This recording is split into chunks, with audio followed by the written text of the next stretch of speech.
The Invisible Man is one of the all-time great monster movies. This movie is decades old at this point, nearly 100 years old, and yet it still looks extremely convincing nowadays.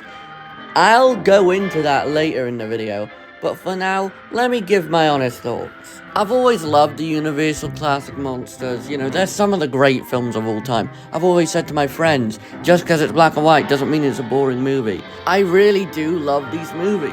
And the atmosphere, I love the atmosphere. Every time in these breakdowns I mention the atmosphere. It's not me being repetitive, these movies genuinely have amazing atmosphere.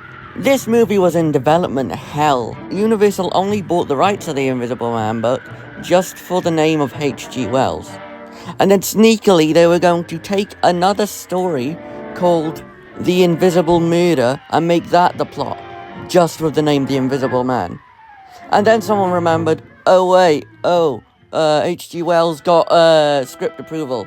So then they just changed the whole plot to be The Invisible Man book, which is kind of insane. They made Griffin more insane in the movie than he is in the book, which, thank God, because he is hilarious in the film. The Invisible Man is technically the first horror comedy. Think about it, it's creepy, and then it's hilarious. Now, Claude Rains plays the Invisible Man, but originally it was meant to be Boris Karloff and Colin Clive. Both declined to play the role for different reasons. Boris Karloff had a studio contract and James Whale just simply didn't want Colin Clive. Those two options would have been amazing, but the one we got is the Invisible Man. Claude Rains is the Invisible Man. His voice, oh my god, I'm sorry, but the voice is so amazing. I actually can't believe it.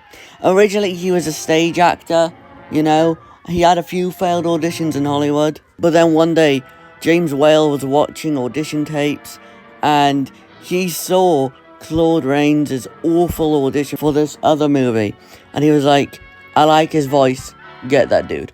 And then the rest is history.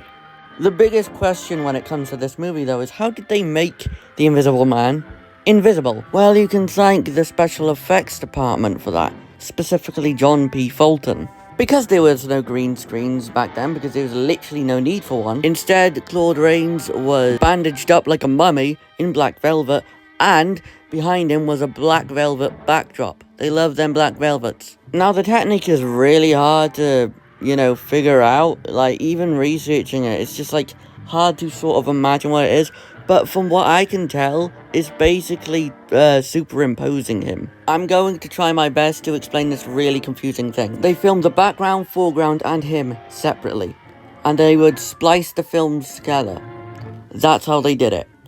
It took so many takes, but I finally explained it correctly. Of course, a lot more went into it. I'm pretty sure they had to have wires as well, certain scenes of the clothes weren't even him. Earlier I mentioned this is sort of like the first horror comedy. And you may be like, but what about Abbott and Costello?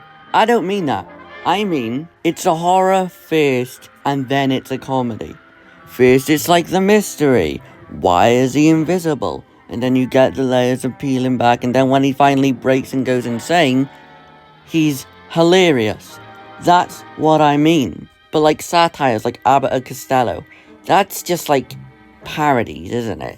One thing I think that sticks with all of us though is this scene when he laughs his ass off at just revealing he's invisible. How do you like that, eh? I will always love that laugh. If you're interested to learn more about the Invisible Man, I highly recommend Now You See Him, The Invisible Man Revealed. It's an amazing documentary that helped me with some of my research for this video. Honestly, go watch it. It's about 30 minutes long. It's great. I have a 4K of The Invisible Man, so it's on that. I think if it's on the 4K, it should be on the Blu-ray. DVD, I'm genuinely not sure. Rights issues and all that. But yeah, watch it. I use documentaries to research all these monster videos. I also use some forums, It's hard research. Thank you for watching these videos and this specific video. Hope to see you in the next one. Goodbye.